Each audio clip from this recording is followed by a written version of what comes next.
The bug update for Pirate101 is going live tonight, so let's talk about it. But before we get started, did you know I'm hosting a giveaway? For the entire month of December until the 28th, I will be hosting a giveaway every single week, and we'll be giving away a 1-month code for Pirate101 membership. If you want a chance to win, just join my Discord server.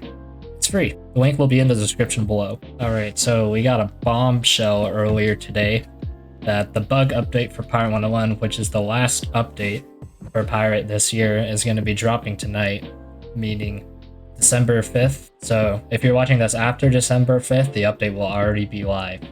And we're going to talk about all the changes and bug fixes here today. So the first change, which is something that specifically a lot of Wiz players wanted, is now the escape button opens the options menu, not the character select. So I'm recording this before the update, so when you press the escape button, it will no longer open this menu, but instead it will just go straight to the options menu here, which is something that is the case in Wiz but not in Pirate, so just want to make it more similar to Wiz, I guess, is the purpose behind this change. The next change, which is the biggest change in this update, is that the drop rates on all the salty gear have been increased. And the salty gear is everything from the Pijazri quests, the weekly quests, and whatnot, where the hats, robes, weapons, and boots, they rotate out every week. This change is big since you can only do each quest once per character per day, so it just makes farming these a bit easier and it won't have to take as long to get the gear you want. The drop rates weren't confirmed. I do hope that they are similar or even better to Sinbad Part 3 gear, considering how often you can do this quest. And then for the rest of the bugs, for salty gear, they're given to the entire group when dropped, and it basically increases your chances of them being dropped in the process. This was something that a lot of people complained about, where some people wouldn't get some pieces of gear, but other people would, and that caused a lot of outrage, so good thing that's finally fixed. Just some general things with weapon powers. Some of the new weapon powers, they've been bugged for a very long time, ever since release, and they never were fixed.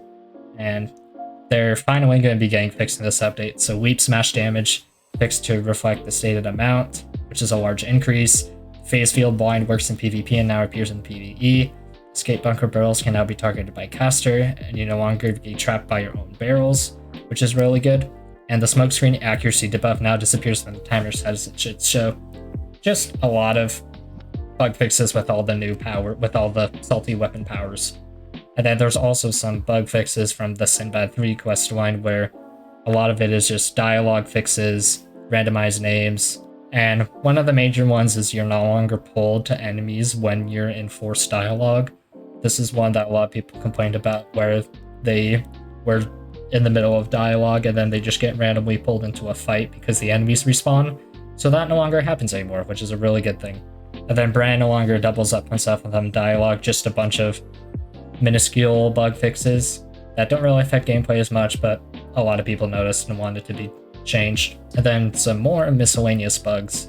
The Marley Bone Museum props have fixed hitboxes. This is where you go at the end of Sinbad Part 3. The Pocket Dutchman no longer is the last thing in the universe, which is amazing because when people AFK'd with that in Avery's Court, it was always a nightmare and my ears were hurting. Witch Doctors no longer switch genders. Or attack dialogue when using staffy weapons. This is a bug that's been in the game for multiple years, where attack animation dialogues where the male voice would be used for the girl's voice and vice versa. Then some quests were shown their debug names, and they fixed that as well. So that is just a quick little rundown of the bug fix update, and this is going to be the last update of 2023 before we go into 2024, and I'm really hopeful for 2024. 2023 was a good year to get back into the main story things and whatnot. I know that they're planning on doing major things with the story, not to extent of a new world, but hopefully to new areas and Skywars as well. If you want to see more content with me being the inconsistent uploader that I am, make sure to subscribe and like so you'll be notified whenever I upload, and I will see you guys in the next video.